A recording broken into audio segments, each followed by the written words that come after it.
Romance of Sui and Tang Dynasties Chapter 94. We're digging into the final bloody days of one of history's most infamous warlords, Lushan. Yeah, it is a really heavy one today, is that it doesn't just give us the who and the when of assassination, it gives us the why. The actual motivation. Exactly. It takes us into these whispered conversations in dark rooms that actually toppled a tyrant. And the setup in the source material is it's incredible. It opens with this poem that essentially just screams karma. Oh, yeah. You have Lushan, the man who famously betrayed the Tang emperor, right? Yeah. A man who was like a father figure to him. Yes.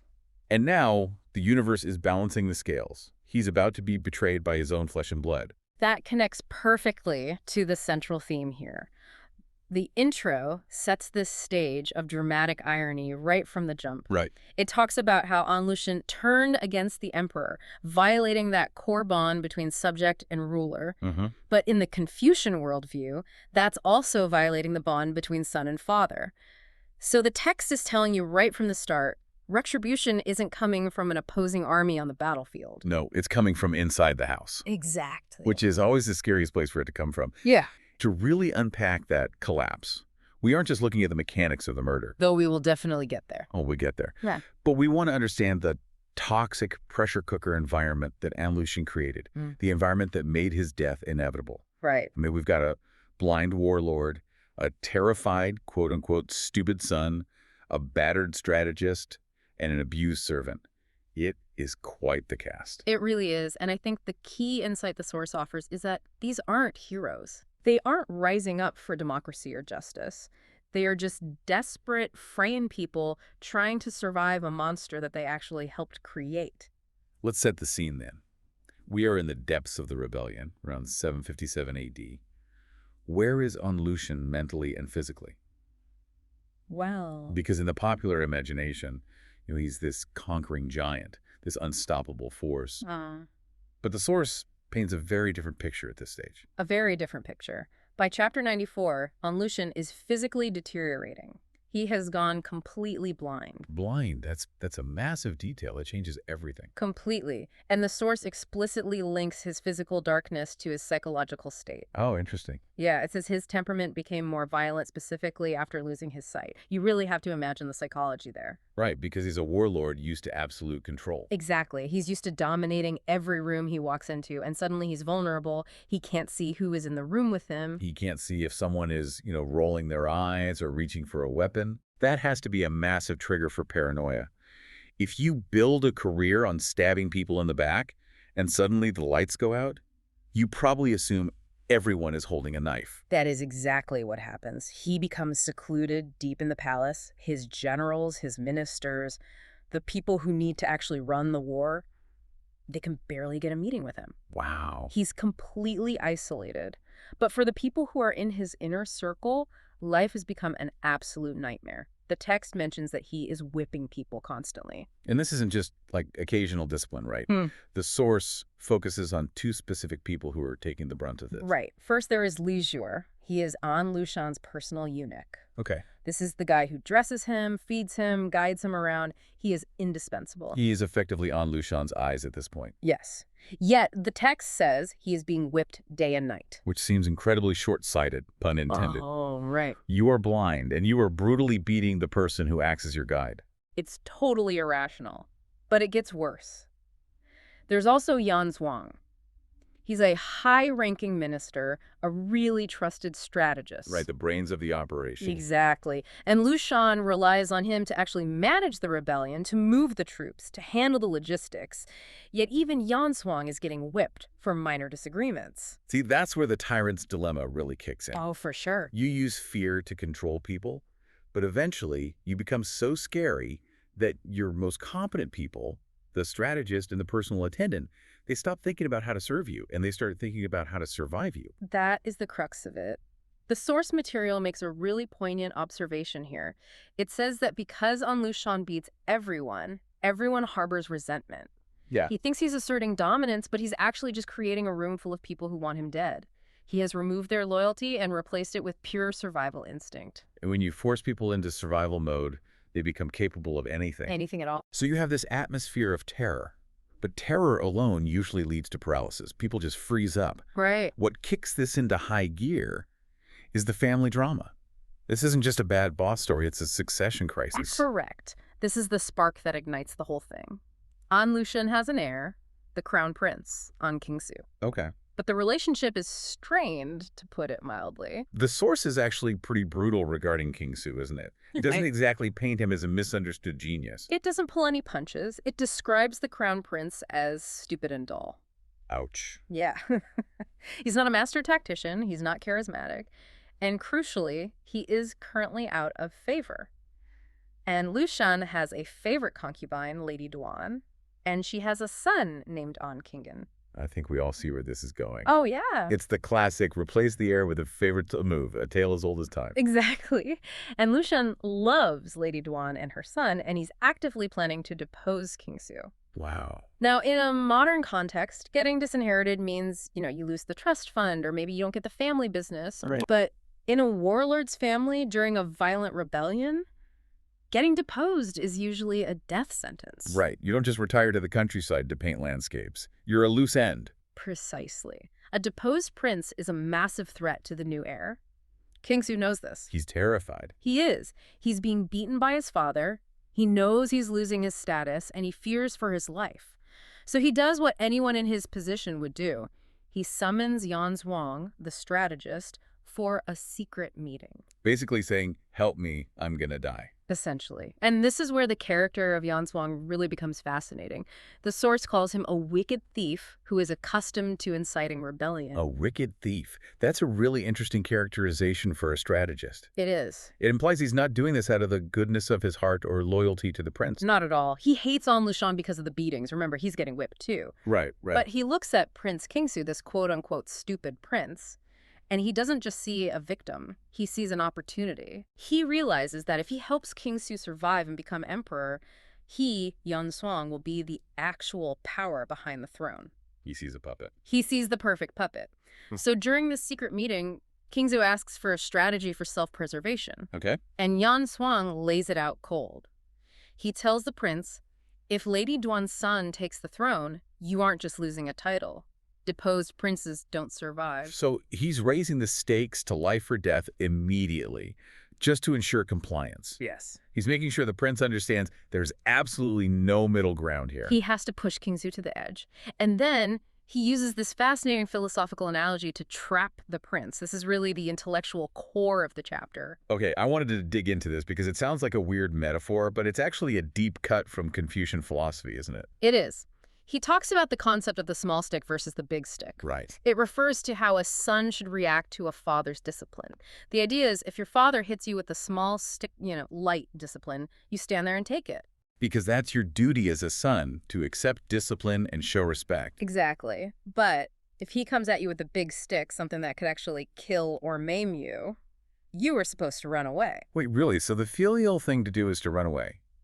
I always thought you were supposed to obey your parents no matter what in that framework. It's a great nuance. The logic is actually about protecting the father. Oh. Yeah, if you stand there and let your father kill you, you have allowed him to commit a terrible sin.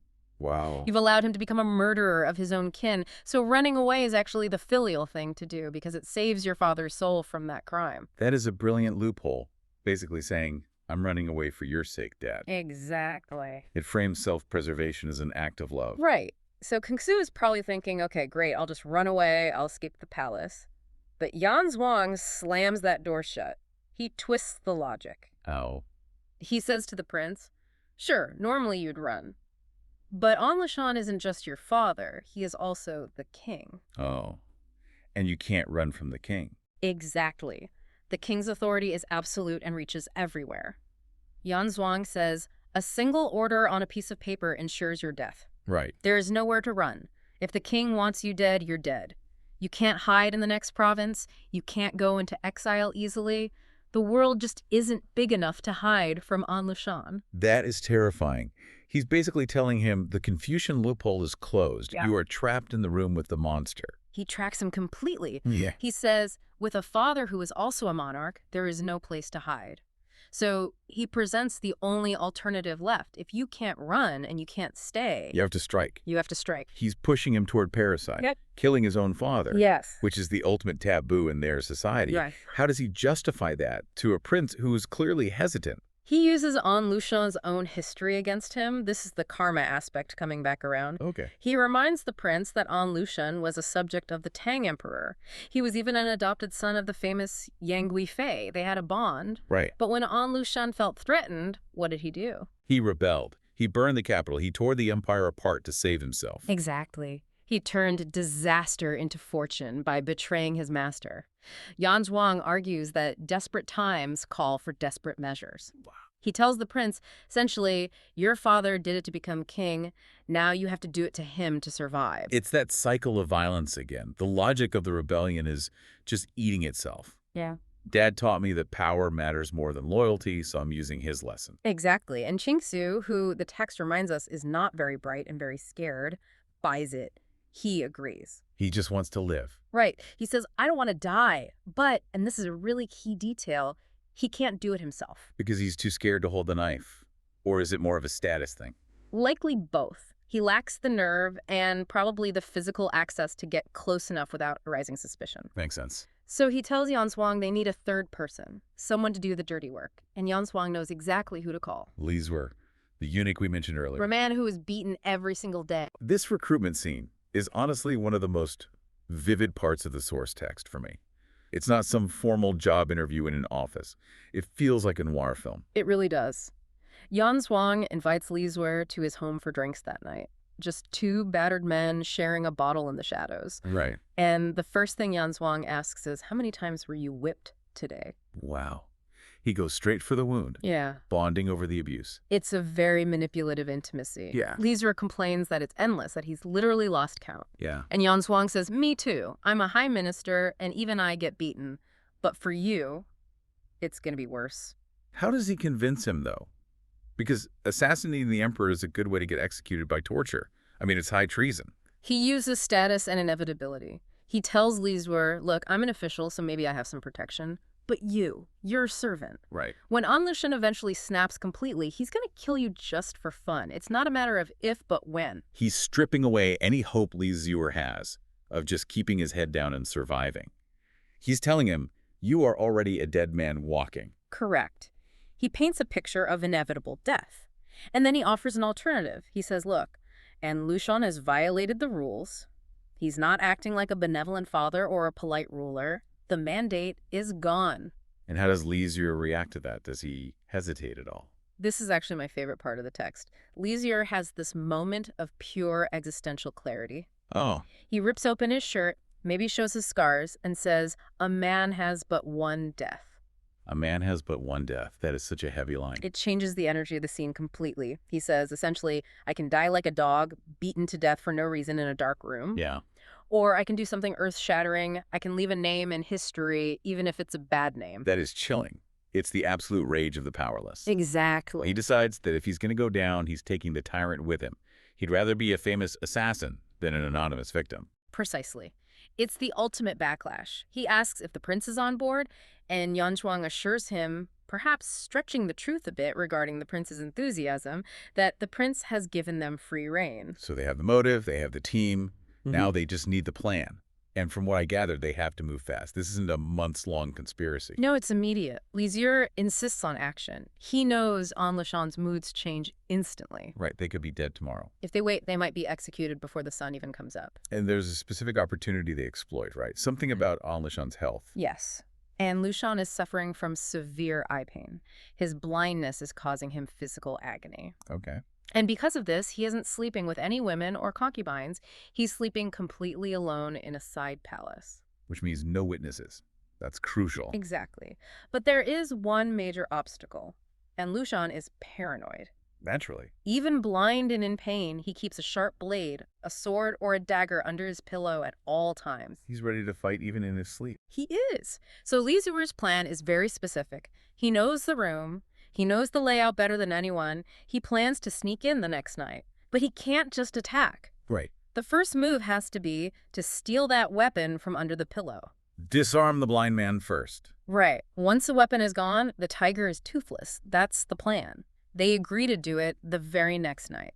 Imagine the scene for a second. It's the dead of winter in ancient China. Right. And we are deep inside the imperial tent of a man who actually claims to be the emperor of a completely new dynasty. Yeah, he really thinks he's untouchable at this point. Exactly. Outside, the wind is howling. It's probably masking the sound of footsteps in the snow. And inside, the man lies in bed. He is massive, totally obese, and completely blind. Right, and in his mind, he is the safest man in the empire. I mean, he's surrounded by his elite guards, his family, his court. He honestly believes he is the center of the universe, the dragon on the throne. But creeping toward his bed are three figures. You've got his trusted advisor, his personal attendant, and get this, his own son. And they're definitely not there to tuck him in. No, they are not. It's a scene that feels like it was ripped straight out of a Shakespearean tragedy. Or maybe, a particularly dark episode of Succession. A really pivotal, honestly gruesome moment in history. The assassination of the rebel leader on Lushan. But what struck me in the reading is the sheer intimacy of it. These aren't like faceless assassins jumping from the shadows. These are the people who dress him and feed him. That's what makes it so visceral. They wait until twilight to make their move. They make a pact.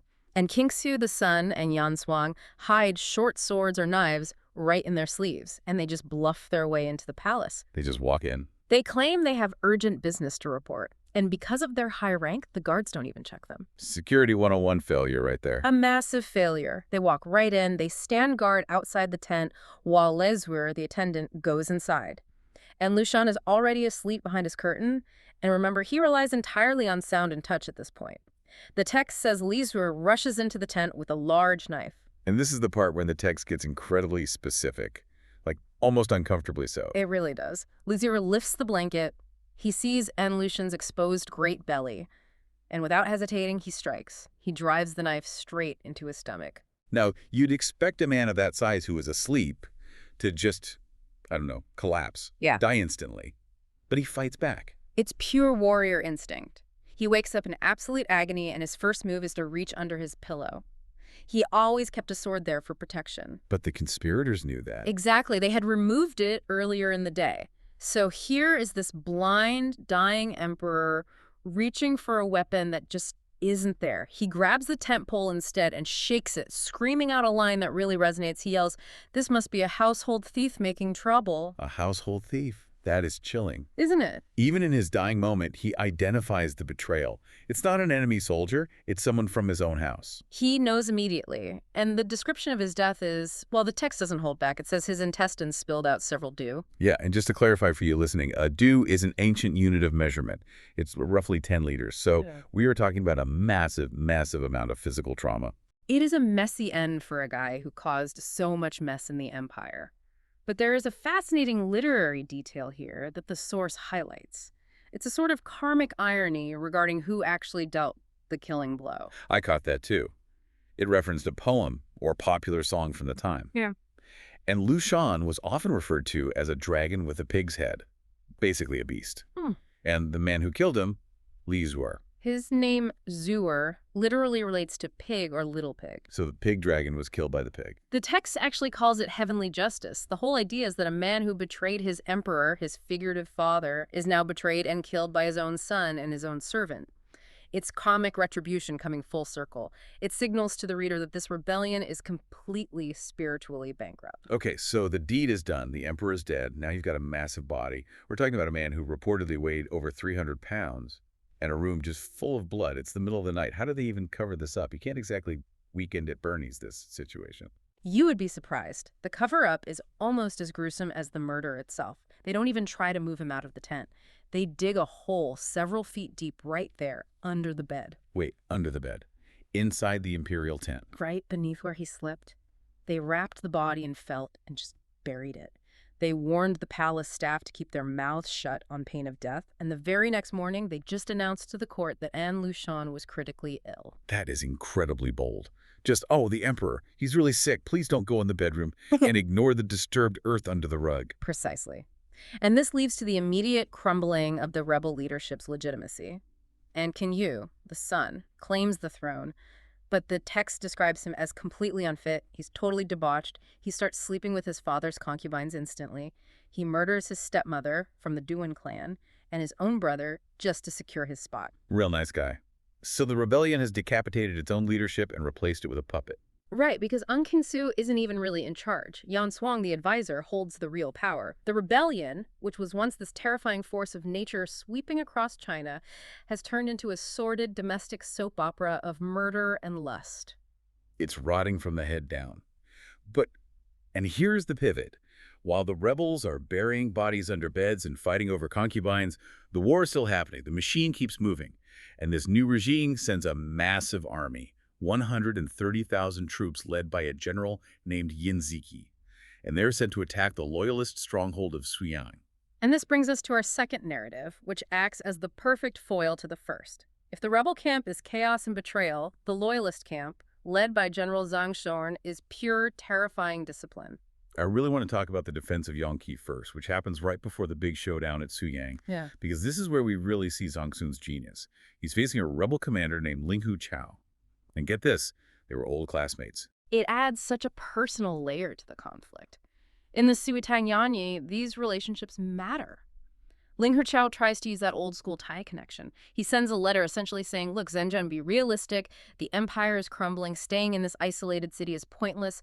Just surrender for old time's sake. Save yourself. It's a completely logical argument. Yeah. The Tang dynasty looked totally finished at this point. Does Zhang Sun even consider it? Not for a split second. His reaction is theatrical and absolute. He sets up a portrait of the emperor in the city hall. He leads his troops in bowing and crying before it. And then he takes the messenger who brought the letter, plus 6 of his own generals who dared to suggest surrender might be a good idea. Oh boy. And he executes them all. He kills his own generals. That seems wildly counterproductive when you're already outnumbered. It seems that way to us, sure. But in the context of a desperate siege, he has to establish absolute moral clarity. There is no gray area. There is no plan B. You fight or you die. It solidified the resolve of the remaining troops because they knew there was no going back. The bridge was completely burned. Okay, so the morale is set. But morale doesn't buy you arrows. And this is where my absolute favorite part of the story comes in, the straw man strategy. The text says they were completely running out of ammunition. They were totally besieged. Supplies were cut off. They had shooters on the walls, but nothing to shoot. So Zhang Sun comes up with a plan that is just pure lateral thinking. He orders his men to make over 1,000 straw figures, scarecrows, basically, and they dress them in black clothes. Why black clothes? Because it's night. He waits for pitch darkness. Then they lower these straw men down the city walls on ropes. From the perspective of the rebels down below, looking up into the darkness, what does that even look like? It looks like a massive surprise night raid. You see dark silhouettes descending the walls. You assume these are elite soldiers coming to attack your camp while you sleep. So what do the rebels do?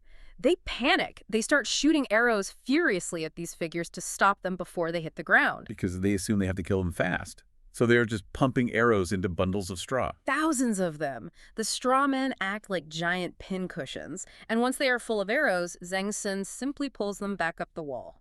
That is brilliant. Oh. He basically tricked the enemy into restocking his armory. Thanks for the prime delivery, guys. It's resource extraction via psychology. But the true genius isn't just in the trick, it's in the follow-up. The double bluff. Right, because you can't do the exact same trick twice. Or can you? Well, the next night, Zhang Sun lowers figures down the wall again. The rebels look up, see the dark shapes, and just laugh. They say, ha! Another straw man trick. We're not wasting our arrows on that again. Yeah. They relax. Some probably went back to sleep or just jeered at the wall. And that complacency is exactly what Zhang Sun engineered. Exactly. He conditioned them. Because this time, those weren't straw men. They were 500 daredevil soldiers, real elite shock troops.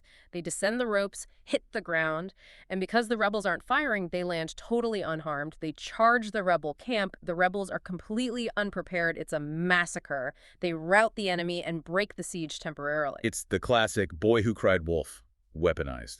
First, make them think the fake is real so you get the arrows. Then make them think the real is fake so you get the kill. It disrupts the enemy's ability to trust their own senses. This is what we mean by psychological warfare.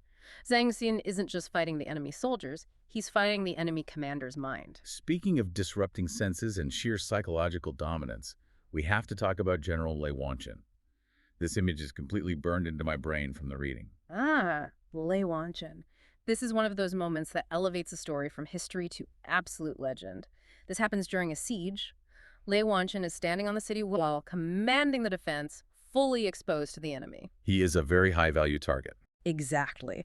The enemy spots him and fires their crossbows. The text says he is hit in the face with 6 arrows. 6 arrows. In the face. Yes. Now, the natural human reaction, the biological imperative, is to flinch, to scream, to fall down, or at least to raise your hands to your face. Lei Wanchen does none of that. He stands perfectly still. He doesn't move a single muscle. How is that even physically possible? Just adrenaline. Adrenaline, certainly, but it's described as a level of stoicism that borders on the superhuman. He refuses to give the enemy the satisfaction of seeing him in pain. But think about the effect on the enemy commander, Ling Hu Chao. He's watching this from below. He sees a man get shot 6 times in the face and not move. He concludes, oh, that must be a wooden statue. It's another trick like the straw men. He thinks it's a decoy. He thinks Zhang Xun is playing games again. Until Lei Wanchen slowly raises his hand, pulls the arrows out one by one, and the blood starts to flow. That moment when the enemy realizes, wait, that was a living human being. That must be utterly terrifying. The text says the enemy was shocked and terrified. It transcends normal warfare and becomes something almost spiritual. It scares them because it implies that these defenders aren't just soldiers, they are something else entirely. Ling Hu Chao actually calls out to Zhang Xun from below the wall. He acknowledges the discipline but asks, what is the point? The way of heaven isn't with you. The dynasty is falling. Why go through this pain? And Zhang Xun has a comeback for that, right? He retorts, you don't understand human relations, so how can you understand the way of heaven? It's a profound burn. He's saying that loyalty and righteousness are the way of heaven, regardless of the odds or the outcome. He's claiming the moral high ground even as he loses the physical ground. Talking about odds, let's move to the defense of Suyang. This is the big showdown. Zhang Xun moves to join forces with another governor, Zhu Xian. But even combined, they are still massively outnumbered. We're talking 7,000 defenders against that 130,000-strong army led by Yanziki. The math is just impossible. It's almost 20-1. And Zhang Sun knows he can't win a war of attrition. He doesn't have the food or the men. He needs to take out the head of the snake. He needs to kill the commander, Yanziki. But there's a problem. They don't have Google Images. They don't know what Yanziki looks like. In a massive army, the general is just one guy in armor among thousands of other guys in armor. Right. And if you shoot the wrong guy, you've wasted your chance and revealed your hand entirely. So Zhang Xun uses what we might call the weed and stick trick. It's another intelligence gathering operation disguised as a failure. Walk us through this one. He orders his archers to stop shooting real arrows. Instead, they shoot stalks of mugwort, basically weeds or sticks, down at the enemy. Shooting sticks, just to annoy them. To deceive them. Imagine you are a rebel soldier. You get hit by a stick, you pick it up and realize, oh wow, they are completely out of arrows. They're shooting weeds at us. This is crucial intelligence. If the enemy is out of ammo, the siege is over, and you can finally crush them. So you immediately run to tell your boss. Exactly. You rush to report to the commander to give him the good news. Meanwhile, Zhang Xun is watching from the wall. He sees where everyone is running. He sees who everyone is reporting to. He sees a man surrounded by excited soldiers holding sticks. And bingo, that guy is the commander. He identifies Yanziki by his own soldiers' behavior. It's brilliant. He uses the soldiers' own excitement against them. Once he has the target confirmed, he calls up his best sniper, a man named Nanjiyun. The ace. He takes the shot. One single arrow. It flies across the battlefield and strikes Yanziki. Bullseye. Close. It hits him right in the left eye. Oh, ouch. It blinds him instantly. Yanziki has to be carried off the field, and the entire rebel army retreats because their commander is incapacitated. It buys the city precious time. You know, the source text points out a really tragic irony here. We started with Lushan, who is blind in both eyes. Now we have his top general, Yanziki, who gets shot in one eye. The rebellion is literally running out of eyes. It's a powerful metaphor for their lack of vision, their lack of foresight. They have the numbers, they have the brute force, but they are stumbling around in the dark, both morally and physically. Meanwhile, the loyalists, who are physically trapped, see everything crystal clear. Imagine for a second that you are holding a door shut. It's just a regular wooden door, nothing special. But on the other side of that door isn't a person knocking, it's a flood. A literal ocean of violence just waiting to spill through. Right, and if you let go even for a split second, everything behind you gets washed away. your family, your home, the economic heart of your entire civilization. That is a terrifying image. I mean, it's the stuff of nightmares, honestly. Now imagine you've been holding that door shut for 10 months. 10 months. Yeah, 10 months. You haven't slept properly. You haven't eaten a real meal in weeks. In fact, you've run out of food so completely that you are stripping the bark off trees and boiling your own leather armor just to have something to chew on. Just trying to trick your stomach. Exactly. Your hands are bleeding. Your strength is gone. But one thing for certain. You absolutely cannot open that door. You cannot open the door. And I have to say, this isn't just your standard battle map breakdown. No, definitely not. This is a story about the absolute terrifying limits of human loyalty and really the price of holding the line. It really is. And before we get into the grim details, and there are plenty of grim details here, it is important to frame exactly what Sui Tangyang is for you listening at home. Right. We need the context. So this is historical fiction. Yes, it's a romance, but it is grounded in the very real, very gritty history of the Lushan rebellion in the 8th century. This was a civil war that killed millions and nearly ended the Tang dynasty. So the stakes here aren't just capture the flag. Far from it. The events we're discussing, the defense of this one specific city, Suyang, are widely considered the turning point that saved the Tang dynasty from total collapse. Because of where it is on the map, right? Exactly. If Suyang falls, the rebels sweep south into the Jianghuai region. That is the empire's breadbasket. It's the economic engine. So if the rebels take that, the money stops, the food stops, and the government essentially starves. Your dynasty is over. Done. So the commanders inside the city aren't just protecting a zip code, they're protecting the lifeline of the entire empire. They were the only thing standing between the emperor and total ruin. Let's talk about those commanders then, because the source material gives us two really fascinating contrasting figures. You have Xia Yuan, who is the administrator, and then you have the man who really drives the action, Zhang Shun. Zhang Shun is a character study all by himself. The text describes him as a civil and military genius, but, I mean, that almost undersells it. Yeah, it feels like a generic compliment. Right. But he represents the absolute ideal scholar general. In this era, you often had generals who were brute force fighters who couldn't read, or scholars who had never even held a sword. Zhang Shun is both. I was really struck by the description of his temperament in the source. It says that in battle, he gets so intense, so furious at the rebels, that he literally grinds his teeth until they crack. Until they physically break. Yeah, that is a level of physiological stress response that is hard to even comprehend. It is visceral. It shows the physical toll of that holding the door metaphor you used earlier. He's channeling pure rage and focus. But then the text juxtaposes that rage with incredible refinement. The poetry scene. Yes.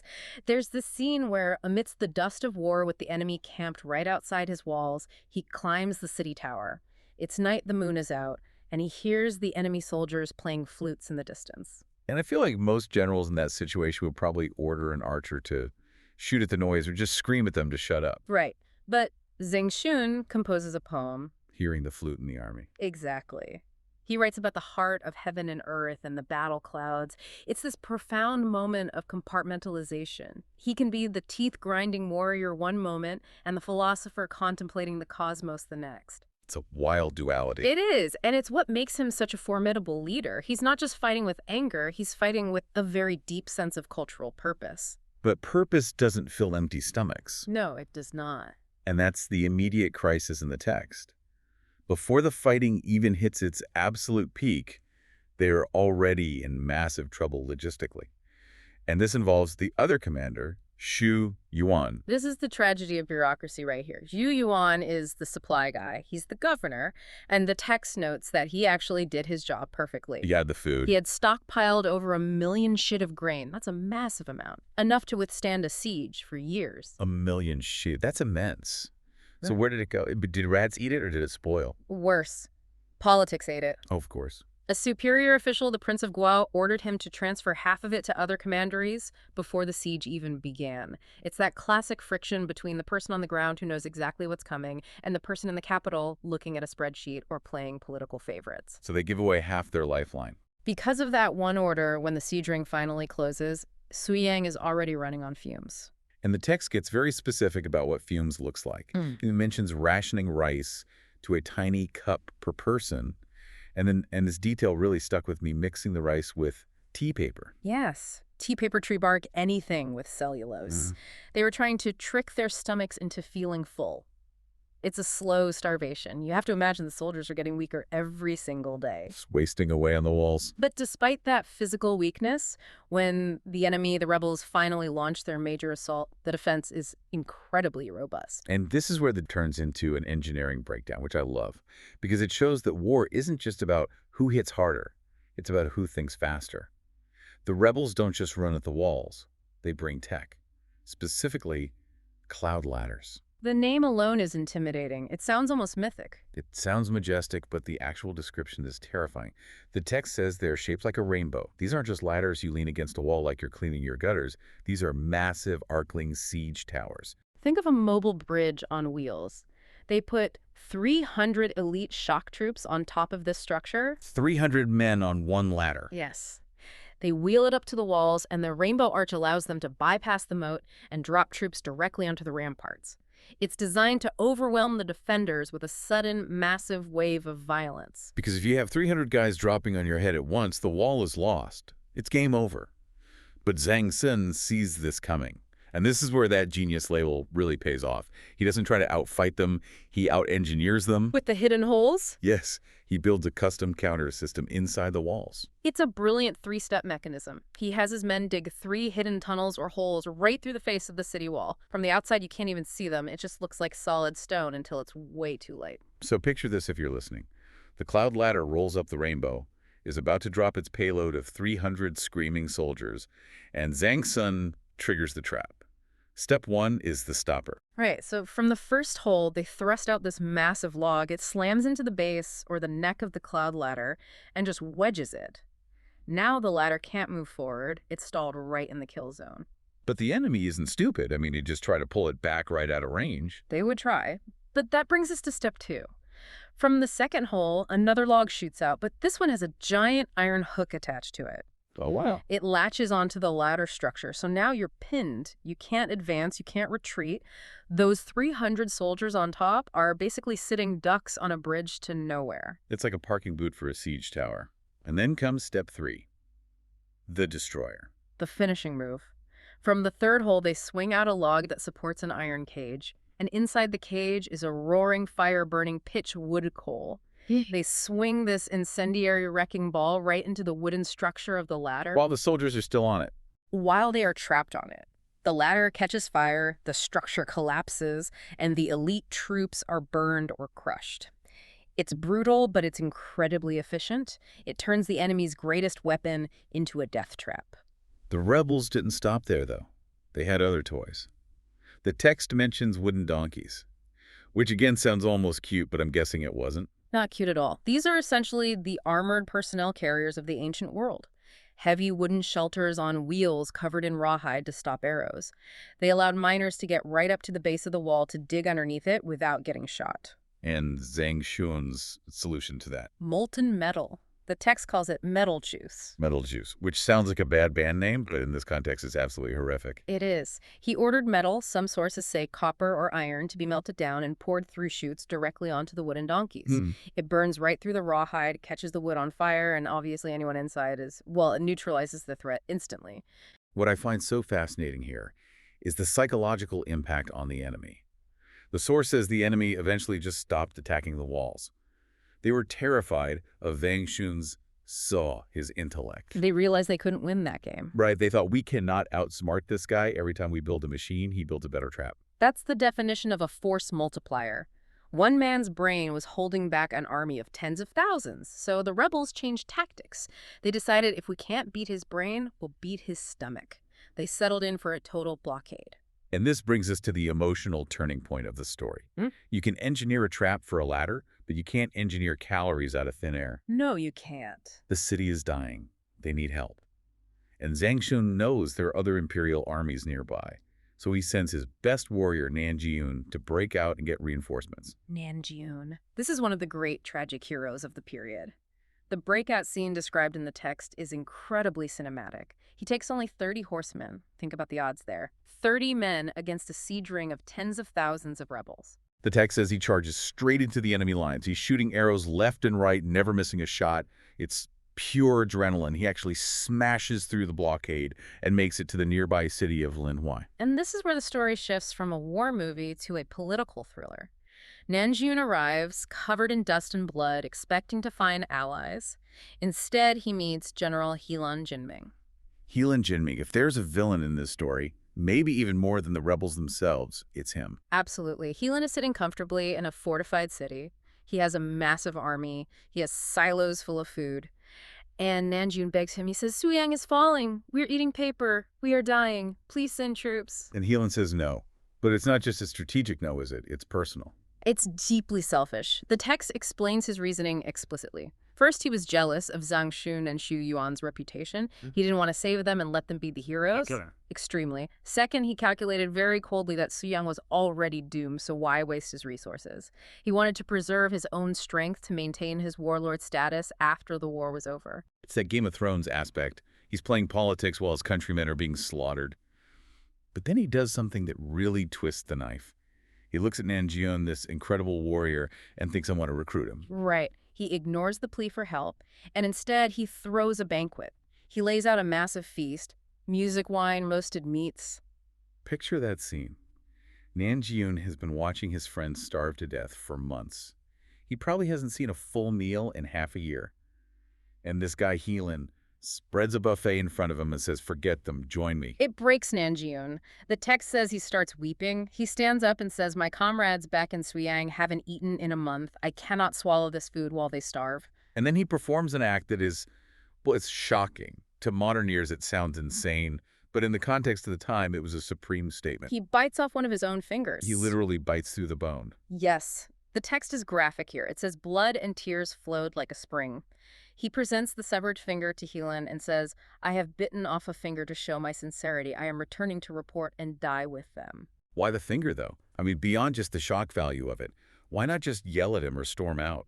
It's a physical manifestation of honor. In a culture that highly valued the wholeness of the body, because your body is given to you by your parents, destroying a part of yourself, is the ultimate oath. It's the highest sacrifice he can make in that room. Exactly. He's saying, you offer me food to sustain my body, but I care so little for my body that I will mutilate it to prove my loyalty to my commander.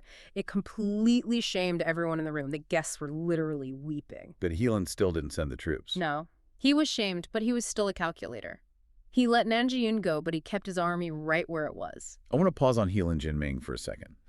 Because the source material makes a point to mention that history has not been kind to him. That is putting it mildly. He is reviled. The source describes folk songs that mocked him.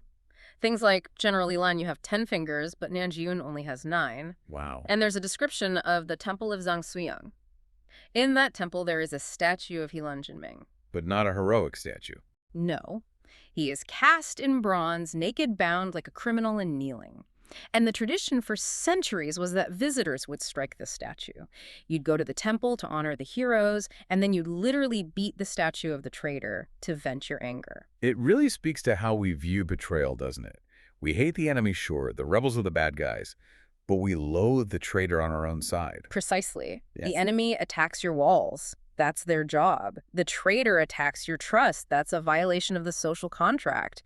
Helan Jinming represents the rot from within, which is always more frightening than the threat from without. So Nanjun, minus one finger, rides back into the siege. He knows he's riding to his death. And the defenders know it too. When he arrives alone without the army, they all break down. They know it's over. And this leads us to the darkest part of it. The food is gone. The horses are gone. They've eaten the sparrows, the rats, the leather armor. Everything. We have to tread carefully here because the source material describes things that are truly horrific. It describes cannibalism. Specifically, it says, Zhang Sun killed his own concubine and Zhu Yuan cooked his servant to feed the troops. It does. And for a modern listener, this is the moment where these heroes might suddenly seem like monsters. It's repulsive. It's an absolute nightmare. How does the text frame it, though? Is it condemning them for this? No, and that's the cultural gap we really have to bridge to understand the source. The text presents this as the ultimate sacrifice. How so? Well, in the Confucian hierarchy of the time, loyalty to the emperor and the state superseded everything. It superseded your family, your children, and certainly your own humanity. By sacrificing their loved ones, Zhang Sun and Zhu Yuan were making a statement. They were saying, we have nothing left, we're holding nothing back. We will consume our own lives before we surrender this city. It's a terrifying form of moral absolutism. The soldiers didn't want to eat right. They wept. They refused. But the commanders forced the issue to prove that survival was not the goal of victory, or at least delaying the enemy was the goal. But even that nightmare measure only bought them a little time. Eventually, the defenders are just skeletons in armor. They're too sick to even lift their weapons. The end is inevitable. The rebels finally scale the walls, and there is no one left with the strength to push the ladders back. Zhang Sun's final moments are very telling, though. He doesn't run, he doesn't beg, he bows. He bows west towards the emperor's capital. He apologizes for failing to hold the city, but then he makes a vow that pushes this story into the supernatural. He says, "I am out of strength. I cannot save the city, but in death I will become a Ligi, a fierce ghost to kill the thieves." A Ligi, this isn't just a metaphor for him, is it? In Chinese folklore, a Ligi is a spirit of someone who died with such intense grievance or rage that they remained powerful in the afterlife to seek vengeance. He is promising to continue the war from the other side. And the source suggests people actually believed he did. They did. The text mentions the green Shao Bodhisattva in the Siren Temple. It's a statue with a blue face and red hair holding a snake. Local legend held that this was the actual manifestation of Zhang Shun's ghost, still fighting the rebels. So the city falls. The commanders, including Nanjian and Zhang Sun, are captured. They are brought before the rebel leaders, and even bound and kneeling, they refuse to submit. Nanjian shouts curses at them until they execute him. Zhang Sun goes to the executioner's blade without even blinking. They died exactly as they lived, completely unbending. There's one final heartbreaking detail in this timeline. A major what-if moment. The tragedy of timing.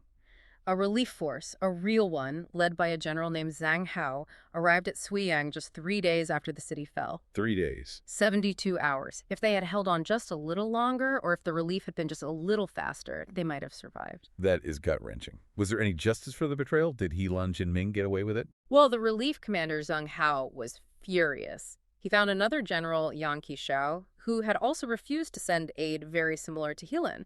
Zhang Hao didn't wait for a trial. He had Yan beaten to death with a staff right on the spot. It's a harsh justice, but it fits the world they lived in. It does. And the source ends by praising the 36th, the core leaders who died in Suiyang. Their loyalty became legendary. It suggests that even though they lost the city, their resistance broke the momentum of the entire rebellion. They bought the empire the time it desperately needed to regroup.